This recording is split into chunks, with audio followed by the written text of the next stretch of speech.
Shalom à tous. Alors aujourd'hui, nous allons parler d'un sujet qui nous touche tous. Il s'agit des rituels et de la superstition. Et en psychanalyse, ils appellent cela la pensée magique. Alors c'est assez difficile de définir rapidement la pensée magique parce qu'elle est présente dans beaucoup de domaines et d'aspects de notre vie. Un bref exemple de pensée magique, c'est dans le rituel du bouquet de la mariée. Dans les mariages païens, la mariée lance son bouquet de fleurs à ses amis célibataires, et celle qui attrape ce bouquet sera la prochaine à se marier. Nous voyons dans cet exemple que le rituel du bouquet va produire de la superstition. Eh bien, la pensée magique, c'est ça. C'est attribuer des causes à des événements qui n'ont a priori rien à voir. Évidemment, les religions n'échappent pas à toutes sortes de rituels divers et variés. La pensée magique est très présente dans le christianisme, le judaïsme et l'islam. On verra dans cette vidéo plusieurs exemples dans chaque religion.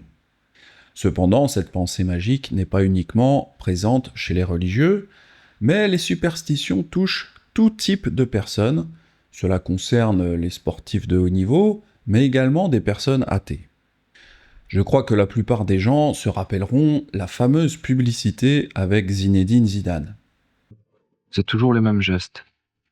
D'abord la jambe gauche, toujours. Chaussettes, chaussures. Puis la jambe droite. Et puis une gorgée d'eau. Toujours. Cette publicité pour une grande marque d'eau minérale avait fait un carton à l'époque. Est-ce que l'équipe de France aurait-elle gagné la Coupe du Monde en 98 si Zidane n'avait pas réalisé ce rituel d'avant-match ?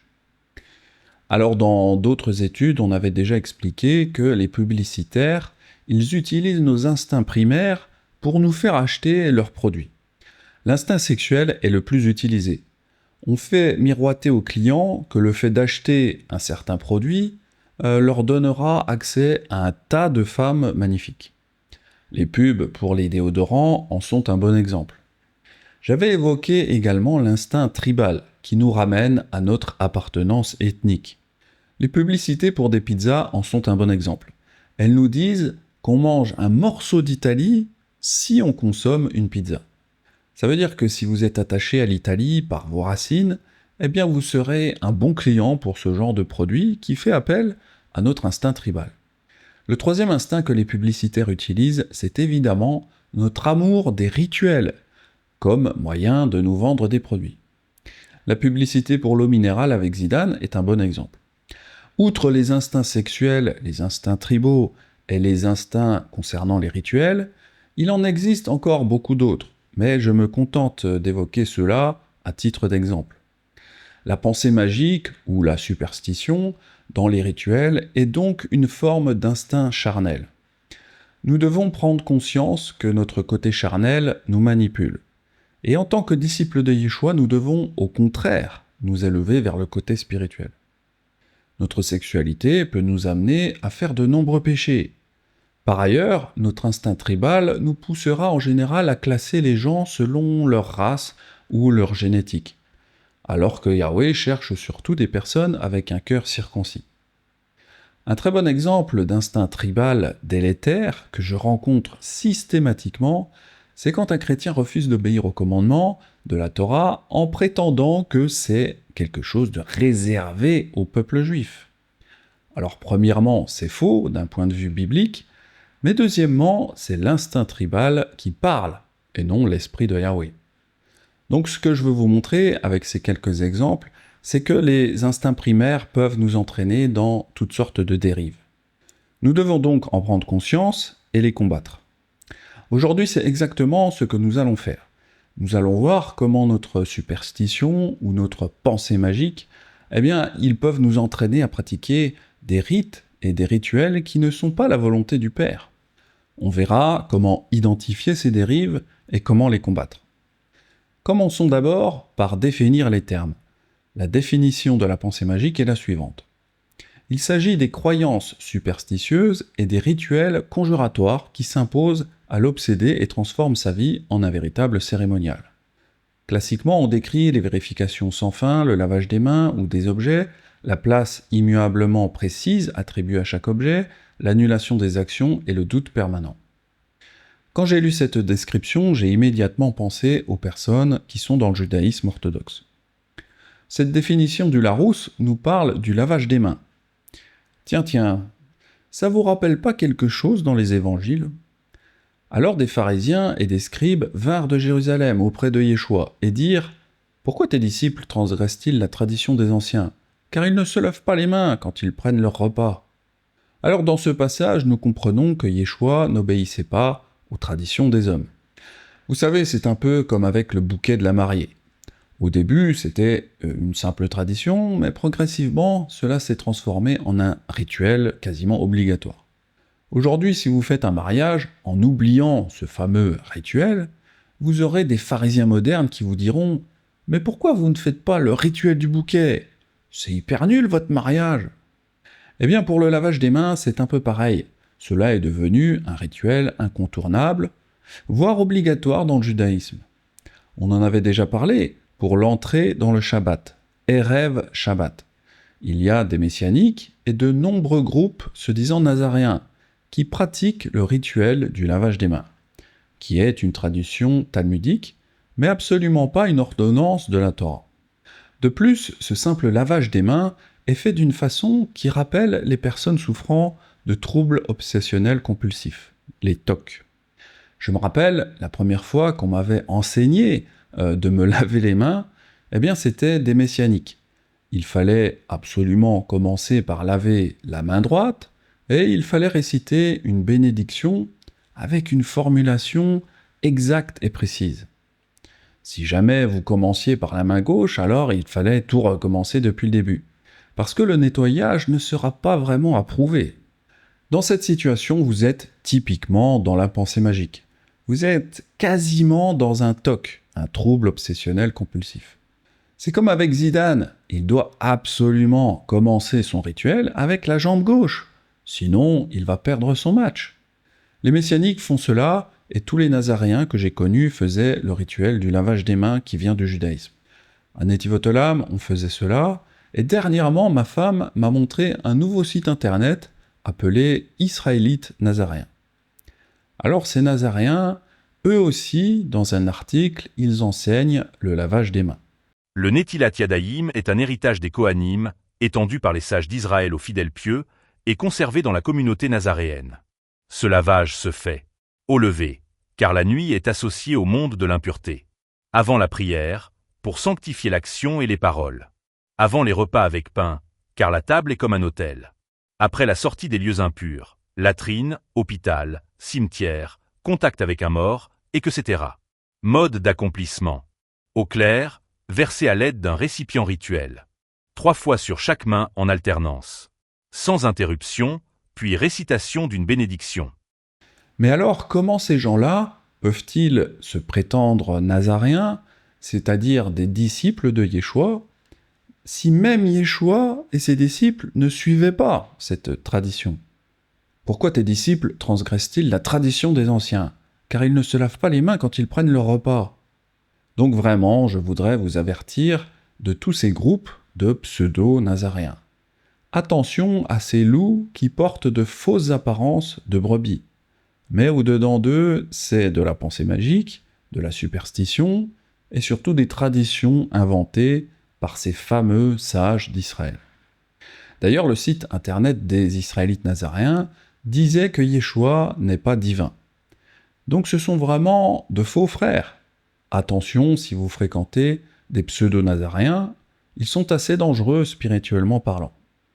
Comme je l'ai dit, ce n'est pas une foi qui repose sur l'esprit, mais c'est une foi charnelle qui repose sur l'instinct des rituels ou de la pensée magique. Alors évidemment, je n'ai rien contre le fait de se laver les mains. Si je reviens du potager par exemple et que j'ai les mains couvertes de terre, ok, oui, je vais aller me laver les mains. Mais regardez un instant la manière dont ils le font. On saisit un kéli rempli d'eau avec la main droite, puis on le fait passer à la main gauche. On verse ensuite de l'eau sur la main droite, puis sur la main gauche, en mouillant l'ensemble de la main jusqu'au poignet, et on répète cette opération à 3 reprises.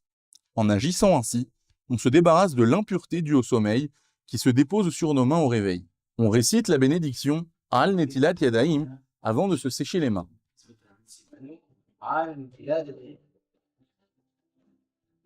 En fait, se laver les mains n'est évidemment pas interdit, mais c'est surtout la façon ritualisée qui est une déviance. Maintenant, je vais vous montrer une personne atteinte d'un trouble psychiatrique, les fameux TOC. Cette femme qui est malade doit compter le nombre de frottages de mains. De plus, elle tient un compte du nombre de lavages de mains par jour. Nathalie va terminer sa toilette par le rituel qui va l'accompagner durant toute la journée, le lavage de mains. Elle peut se les laver jusqu'à 70 fois par jour, en respectant un rituel très précis. Nathalie compte absolument tout, en commençant par le nombre de frottages de mains. Se laver les mains, ça aussi, c'est dans une certaine manière. C'est par 4, en général. Des fois, c'est normal, mais c'est par 4. Sur les conseils de son médecin, la jeune femme tient un décompte journalier de ses lavages de mains, par exemple. Et de 6. Cela fait 1 heure que Nathalie est réveillée, elle comptabilise déjà 6 lavages de mains inutiles. Alors, évidemment, elle en fait 70 par jour. Mais dans le cas des faux Israélites nazaréens, ils en font aussi un assez grand nombre. Donc, ils en font un au lever, et puis avant chaque prière, mettons qu'ils font 3 prières par jour, puis chaque repas, mettons 3 repas par jour, puis quand ils vont aux toilettes, ce qui rajoute à peu près 5 fois par jour, et ils se retrouvent avec environ 12 lavages de mains par jour. Bon, effectivement, c'est peu comparativement à une personne souffrant de troubles psychiatriques. Mais pour moi, on est déjà dans le rituel, et on n'est plus dans la simple obéissance à Yahweh. D'ailleurs, un rabbin avoue à demi-mot que c'est un peu un toc. C'est un geste de la vie juive qui se répète de façon très très fréquente. Depuis le matin, en se levant du lit, avant de manger, après avoir mangé, avant de prier. Mais chez nous, c'est rituel. Et on peut se demander un petit peu quel sens ça a. Ça peut paraître même un petit peu obsessionnel. Donc encore une fois, attention à ces groupes de pseudo-nazaréens. J'alerte comme je peux, mais il semble que ces groupes soient très à la mode ces temps-ci et font beaucoup d'adeptes. Alors, les rituels ne sont pas du tout quelque chose de propre au judaïsme. Les chrétiens, et notamment les catholiques, sont très friands de rituels. Nous avions déjà parlé dans une ancienne vidéo du rituel de l'adoration du Saint-Sacrement. Le prêtre explique tout le rituel, toute l'adoration qu'il y a au travers de ces objets. Il existe un autre rituel, c'est celui du chapelet. 10 de chapelets. Un Notre Père, 10 Je vous salue Marie, un Gloire au Père, au Fils, au Saint-Esprit pour les siècles des siècles. Tu le fais 5 fois et t'as le chapelet. Commencez son chapelet par un échauffement, un credo, un Notre Père, 3 Je vous salue Marie, la foi, l'espérance, la charité, et ensuite on enchaîne sur le chapelet. Ce prêtre explique comment les catholiques doivent prier. Leur prière est extrêmement ritualisée. J'ai l'impression qu'il n'y a plus de place pour la prière spontanée du cœur. Voici un exemple de chapelet. Nous voyons que l'important dans les prières catholiques, c'est surtout la répétition. Ils doivent répéter 10 fois leur prière à Marie. Cependant, Yeshua nous dit que cela ne sert à rien. Or, quand vous priez, n'usez pas de vaines redites, comme les païens, car ils pensent qu'avec beaucoup de paroles, ils seront exaucés. Yeshua semble dire que les païens font beaucoup de répétitions dans leurs prières. Et nous savons que la religion la plus proche du paganisme reste encore à ce jour le catholicisme, car la foi catholique partage beaucoup de fêtes avec le paganisme, comme le culte du soleil le dimanche, la Pâque païenne avec l'adoration des déesses de la fertilité, et puis les Saturnales avec la fête de Noël. La plupart des fêtes dans le catholicisme sont en réalité d'anciennes fêtes païennes qui ont été christianisées.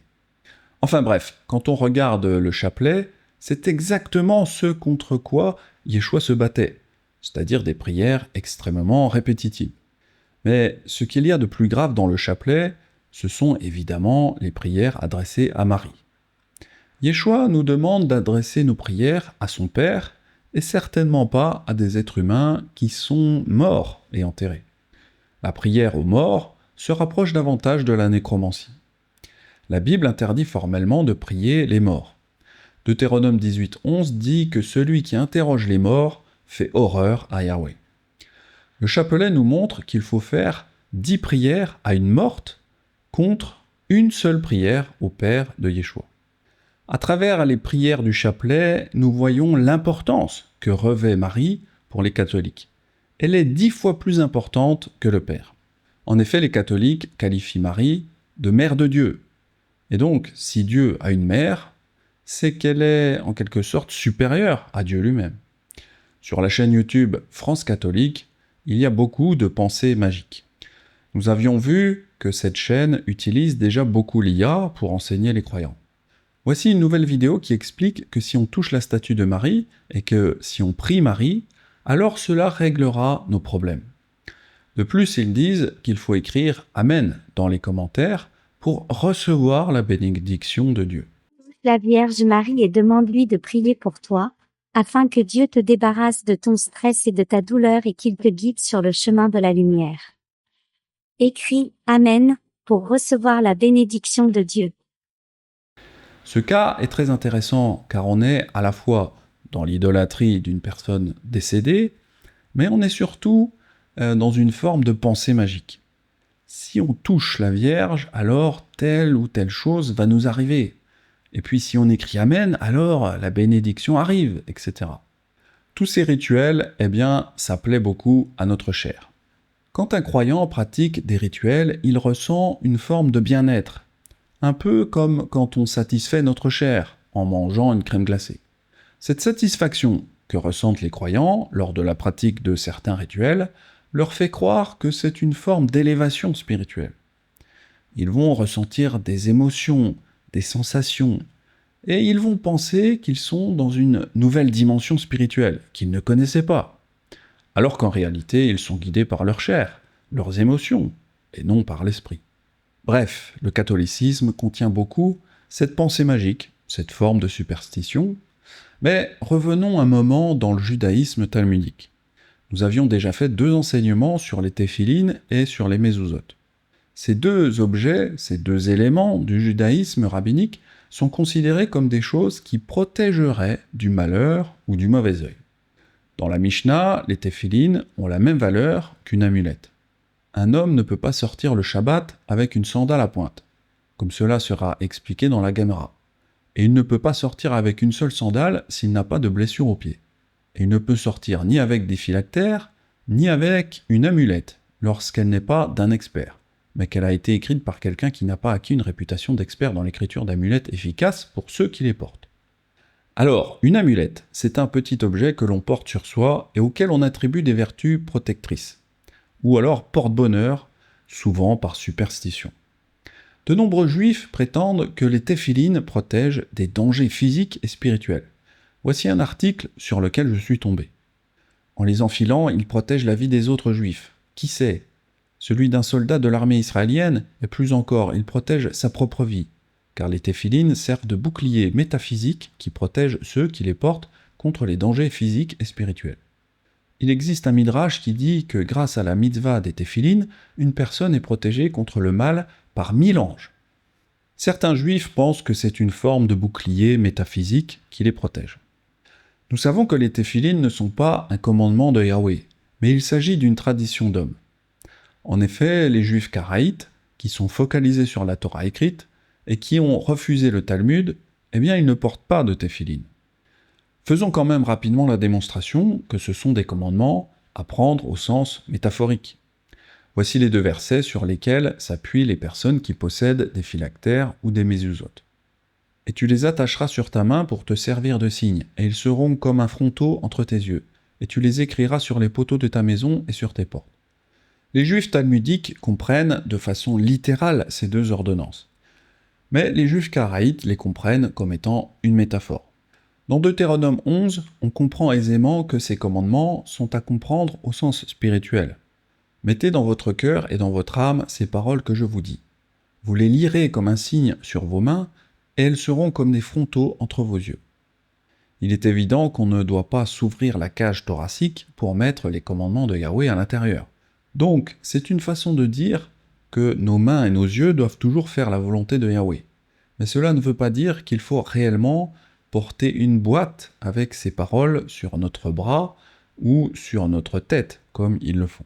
Ça, c'est pour se connecter avec Dieu d'une façon extraordinaire, un peu comme une borne Wi-Fi quoi. Et ces fils ici, c'est des lanières en cuir. Une personne qui a mis ça une seule fois dans sa vie, il est sauvé de l'enfer. Pour commencer, on met celui du bras, c'est collé au cœur, c'est pour se rappeler de soumettre tous ses sentiments à Dieu. Ensuite, avant de serrer la lanière, on va faire la bénédiction, la lanière téfiline. Et maintenant, on n'a plus le droit de parler jusqu'à que je mets celui de la tête. Un autre passage des Proverbes montre aussi que ce commandement d'attacher les commandements à nos doigts et de les inscrire sur notre cœur est à prendre au sens métaphorique. Mon fils, garde mes paroles et serre mes commandements au-dedans de toi. Garde mes commandements et tu auras la vie. Garde mes leçons comme la prunelle de tes yeux. Attache-les à tes doigts, inscris-les sur la table de ton cœur. Encore une fois, c'est une façon métaphorique de parler et non littérale, car il est insensé d'écrire littéralement ces commandements dans notre cœur charnel, en faisant de la chirurgie cardiaque. Je me rappelle, lorsque je fréquentais des Nazaréens judaïsants, une personne m'avait parlé des téphilines, pour me motiver à en acheter.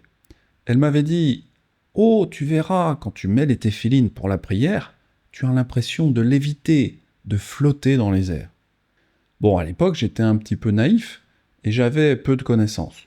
Donc j'en ai acheté.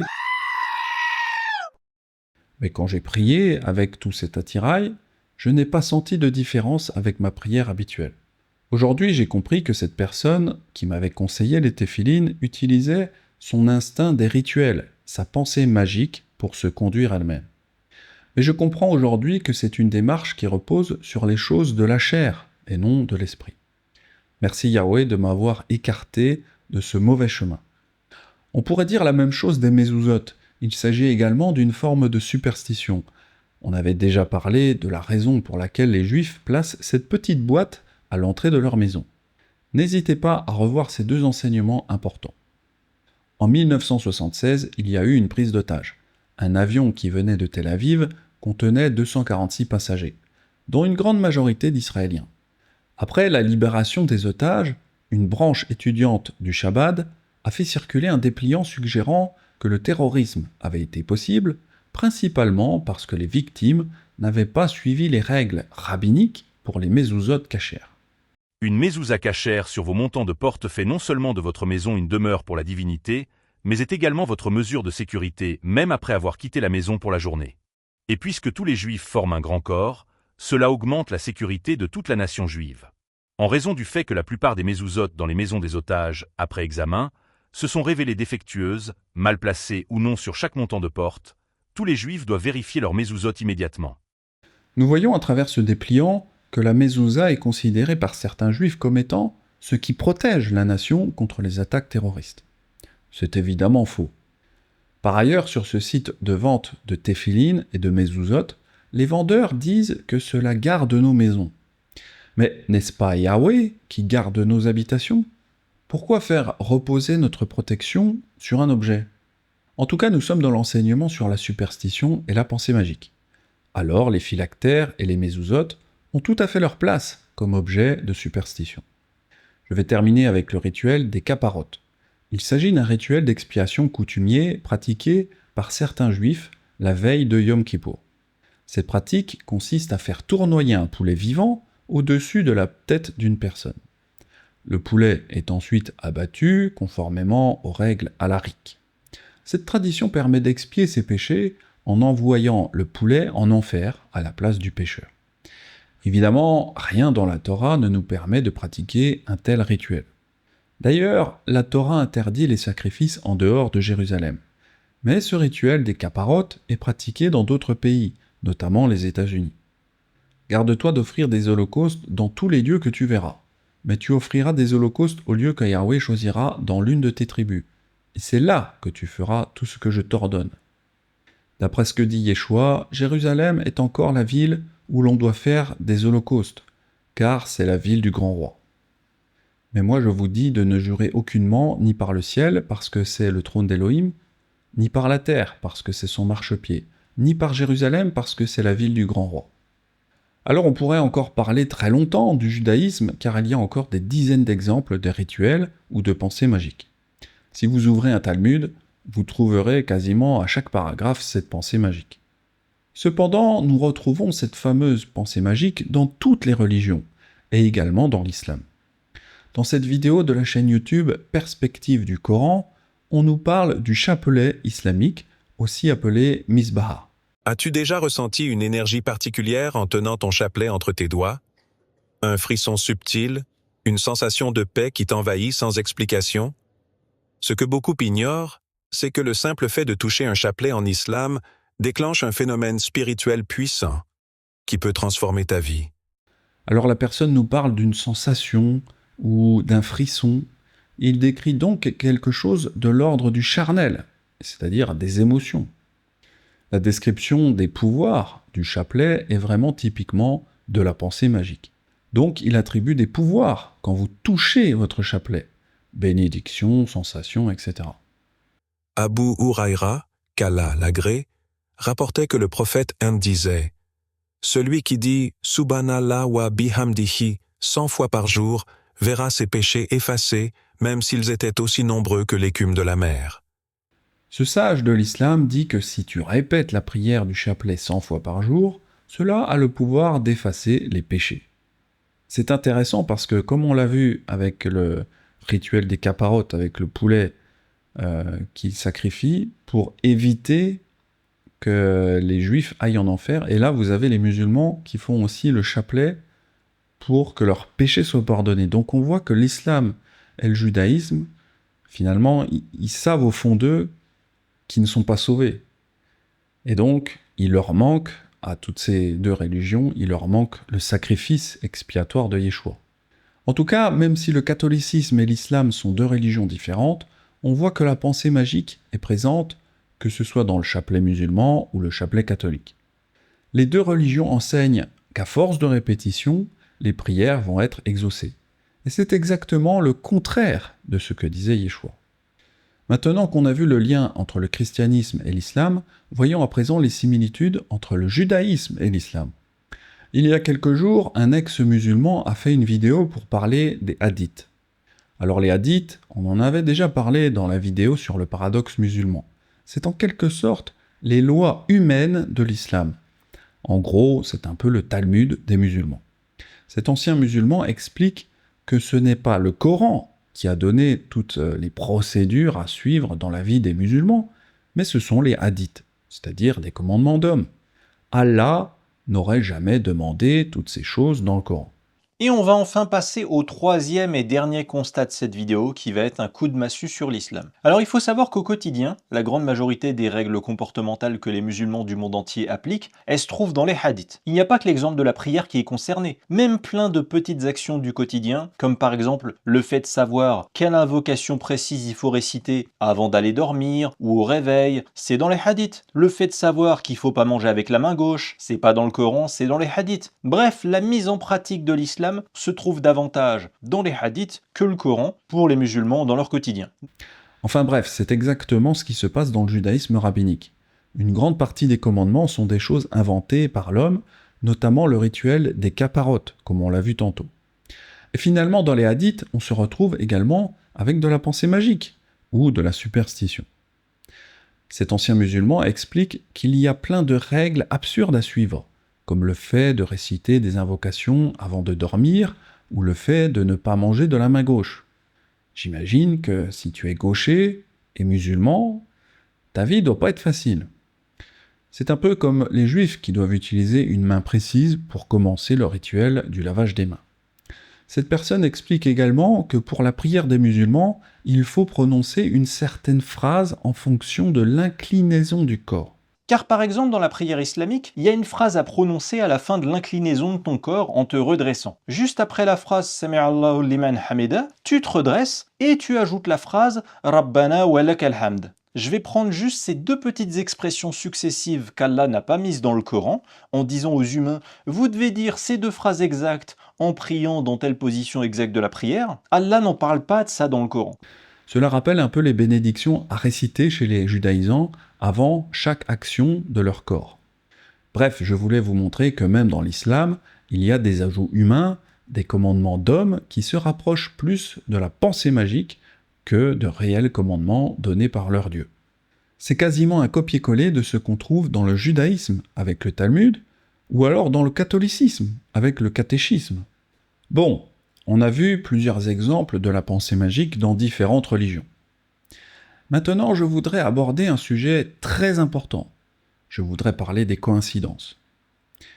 Rappelez-vous, dans l'enseignement sur la prédestination, on avait vu que les hommes peuvent tomber dans deux extrêmes. Le premier, c'est de penser que les événements arrivent par hasard. Mais ce n'est pas le cas, parce que tout est connu d'avance par Yahweh. Cependant, l'autre extrême, c'est de croire que chaque événement dans nos vies est un message qui vient de Yahweh. En psychologie, on explique que ceux qui considèrent les coïncidences comme des messages divins sont dans la pensée magique. Dans le monde chrétien, il y a beaucoup de gens qui viennent de l'ésotérisme, et donc ils continuent d'utiliser la pensée magique sans même le savoir. Pour bien comprendre, nous allons donner un exemple. Mettons qu'un croyant demande à Yahweh qu'est-ce qu'il doit faire comme métier. Et puis le lendemain, une coïncidence fait qu'il rencontre une personne qui lui parle du métier d'apiculteur. Eh bien, cette personne se lancera dans l'apiculture. On fait tous ce genre de choses. On se sert parfois de rencontres ou de coïncidences pour justifier nos actions devant Elohim. Beaucoup d'entre nous, nous analysons les coïncidences dans nos vies comme étant systématiquement des messages de Yahweh. Étant donné que nous savons que le hasard n'existe pas, et que Yahweh sait déjà tout ce qui va se produire, nous voyons ça comme ça. Mais c'est une erreur de raisonner ainsi. Si Yahweh nous parlait avec des coïncidences, alors il n'aurait plus besoin de nous parler par des prophéties, des visions ou des songes. Donc non, tous les événements de nos vies ne sont pas forcément des messages divins. Si on croit que tous les événements sont un message divin, on tombe dans la pensée magique. Par exemple, certaines personnes cherchent des messages dans les cartes de tarot, ou dans la disposition des feuilles de thé, ou dans la position des astres dans le ciel, ou que sais-je encore. Quand on tire les cartes, leur disposition n'est pas le fruit du hasard. Mais elles devaient sortir de cette façon. C'était prévu par Yahweh. Mais même si ces cartes d'un jeu de tarot sortent de la façon que Yahweh l'avait prévu, ce n'est pas pour autant un message divin. C'est de la divination. Si Yahweh veut vraiment nous parler, s'il veut nous adresser un message, il utilise ses propres méthodes, à savoir les prophètes, ou alors des visions ou des songes. C'est ce qu'on appelle la prophétie.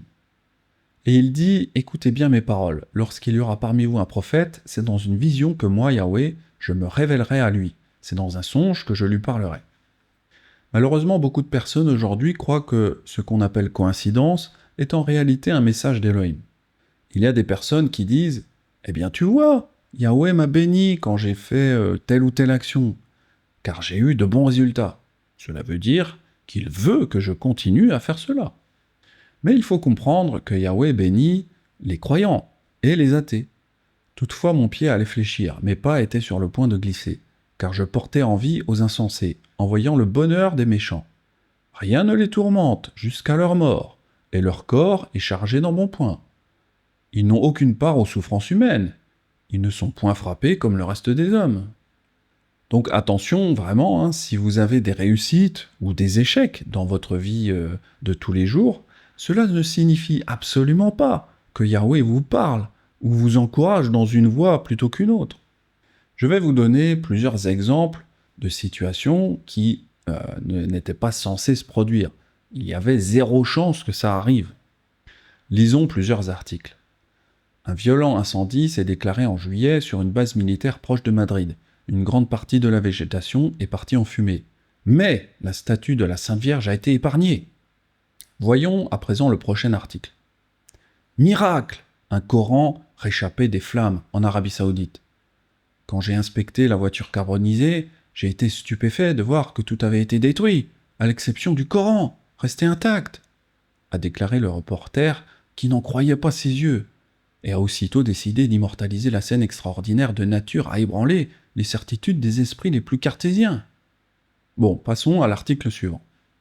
Baruch Hashem, un Sefer Torah sauvé des flammes. La synagogue a été légèrement touchée, mais le Sefer Torah de la communauté est miraculeusement resté absolument intact, sauvé par ce courageux soldat du feu. Et pour finir, un dernier article. Après l'incendie d'une maison, cette Bible est le seul livre intact de la bibliothèque. Avec ces 4 exemples, on voit que ces événements miraculeux n'étaient absolument pas censés pouvoir se produire. Alors oui, ce sont des coïncidences, ce sont des événements absolument peu probables. Et on pourrait croire que c'est Yahweh qui nous montre cela pour nous donner un message. Certains, en voyant ces miracles, vont peut-être se convertir au judaïsme, d'autres vont se convertir à l'islam, d'autres deviendront protestants, et d'autres encore deviendront catholiques. Mais est-ce que cela veut dire que toutes les religions sont bonnes et vraies? Évidemment que non. Alors, il est vrai que les coïncidences dans nos vies peuvent parfois nous mener vers de bonnes choses. Mais pas toujours. Ce n'est pas une règle absolue. Prenons l'exemple de Ruth. Ruth la Moabite dit à Naomi, « Laisse-moi, je te prie, aller glaner des épis dans le champ de celui aux yeux duquel je trouverai grâce. » Elle lui répondit, « Va, ma fille. » Elle alla glaner dans un champ derrière les moissonneurs.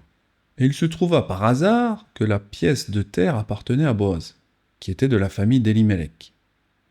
La coïncidence a fait que Ruth est allée glaner dans la terre appartenant à Boaz.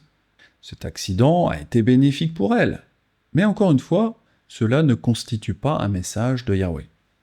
Le mot hébreu, qui est traduit par hasard ou accident, c'est mikré.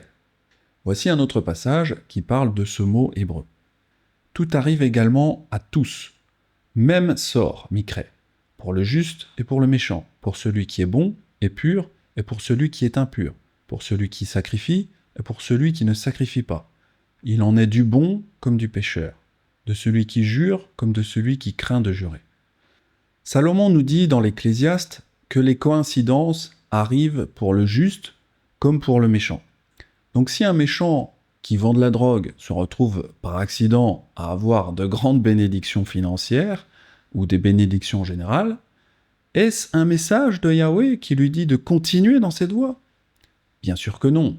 Salomon dit que les accidents heureux ou malheureux touchent le juste et le méchant de façon égale. Cela nous explique pourquoi nous trouvons à la fois des statues de la Vierge, des Corans ou des Bibles sauvées par les flammes. Mais alors, si les heureuses coïncidences ne doivent pas être comprises comme des messages, comment Yahweh nous parlera-t-il? Lisons le livre de Job. Elohim parle cependant tantôt d'une manière, tantôt d'une autre, et l'on n'y prend point garde. Il parle par des songes, par des visions nocturnes, quand les hommes sont livrés à un profond sommeil, quand ils sont endormis sur leur couche. Alors il leur donne des avertissements et met le sceau à ses instructions afin de détourner l'homme du mal. Nous voyons dans ce passage que Yahweh parle par des songes et des visions nocturnes, ce qui confirme à nouveau le passage de Nombre 12.6.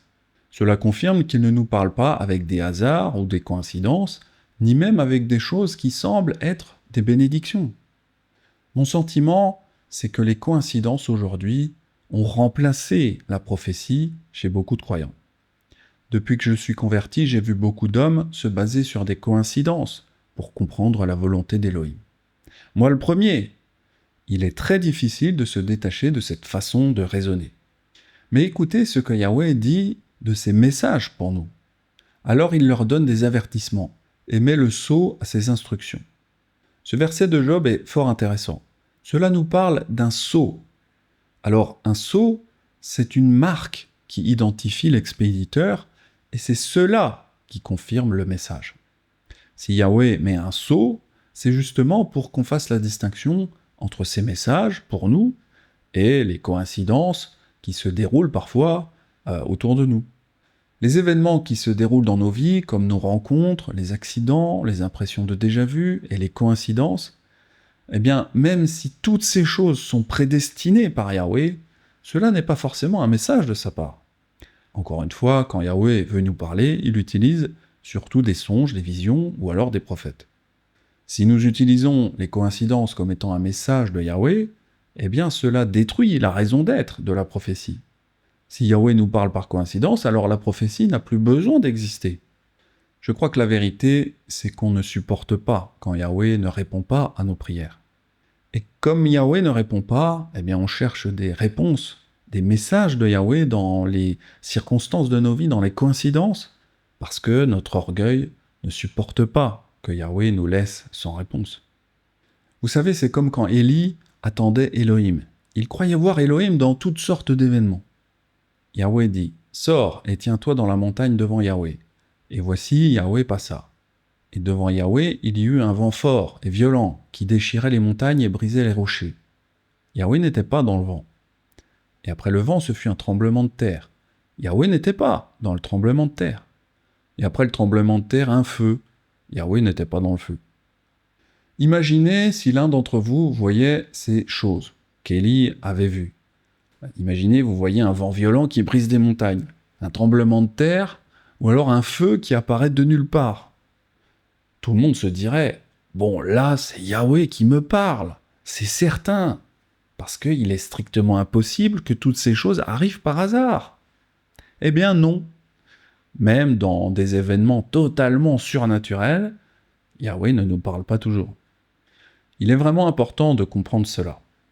Vous savez, c'est comme ceux qui se disent, en voyant les statistiques des églises protestantes ou les églises catholiques, ou encore ceux qui voient le nombre de mosquées qui ouvrent un peu partout, certains se diront « Tu vois ces gens-là, ils sont bénis, leur nombre est en grande augmentation. Ça veut forcément dire que Yahweh les a bénis, car tout leur réussit. » Et Yeshua dira que la porte du salut est étroite, et le chemin qui mène à la vie est resserré, et peu les trouvent. Mais étroite est la porte, resserré le chemin qui mène à la vie, et il y en a peu qui les trouvent. Par contre, Yeshua nous dit que large est la porte, et spacieux le chemin qui mène à la perdition, et nombreux sont ceux qui y entrent.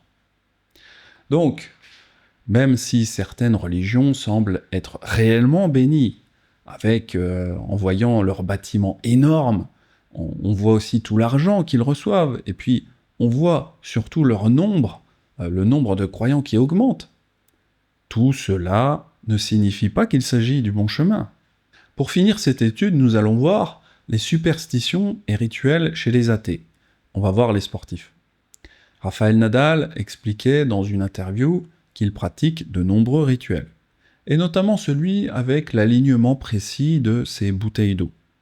Apparemment, ce genre de rituel aide Rafael Nadal à se concentrer lors de ses matchs.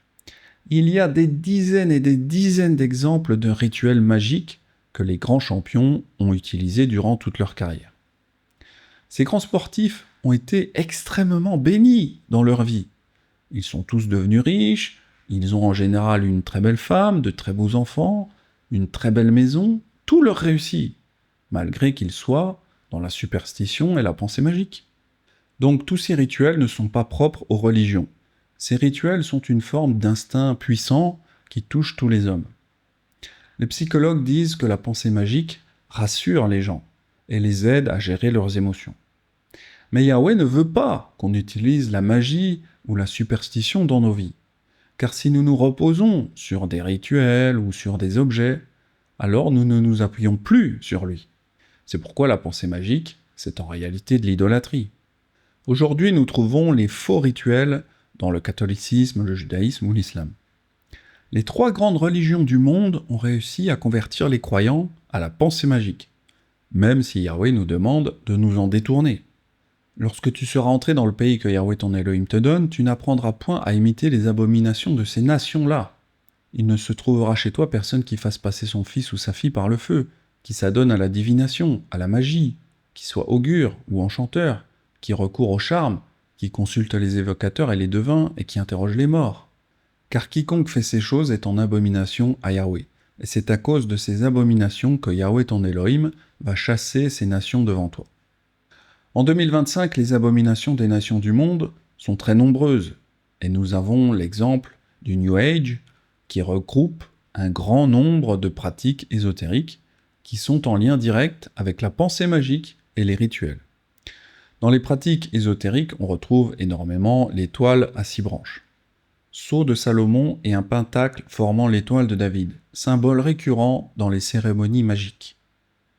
Dans l'étude sur les images interdites, nous avions vu pourquoi l'étoile qu'utilisent les Juifs n'est pas du tout une bonne chose, car elle est liée à la magie et à l'idolâtrie. À travers cela, nous voyons comment l'ésotérisme est profondément entré dans les différentes religions, et notamment dans le judaïsme. Beaucoup de pseudo-nazaréens, de messianiques, utilisent encore l'hexagramme comme logo pour leurs assemblées, mais ce n'est pas du tout la volonté de Yahweh d'utiliser ces symboles ou ces images. Donc pour conclure cette étude, je dirais que cet instinct qui nous pousse à la superstition ou à la pensée magique est extrêmement répandu et puissant. Après avoir entendu cette étude, nous devons nous rappeler que les coïncidences, les heureux hasards, ne sont pas des messages de Yahweh. Nous devons également nous écarter de tous les rituels présents dans les religions. Nous avons vu que ces rituels découlent en général de commandements ou d'ordonnances inventés par l'homme, et non par Yahweh. Il est donc important de savoir distinguer les commandements de Yahweh et les commandements des hommes. Pour apprendre à distinguer ces choses, n'hésitez pas à aller voir mes enseignements sur le sujet, et notamment l'enseignement sur le Talmud et la Torah. Il y a également l'enseignement sur la loi orale. J'espère que cet enseignement vous aura été très utile. Quant à moi, je vous dis à très bientôt pour de futurs enseignements nazaréens si Yahweh me le permet. C'était Benjamin, shalom à tous.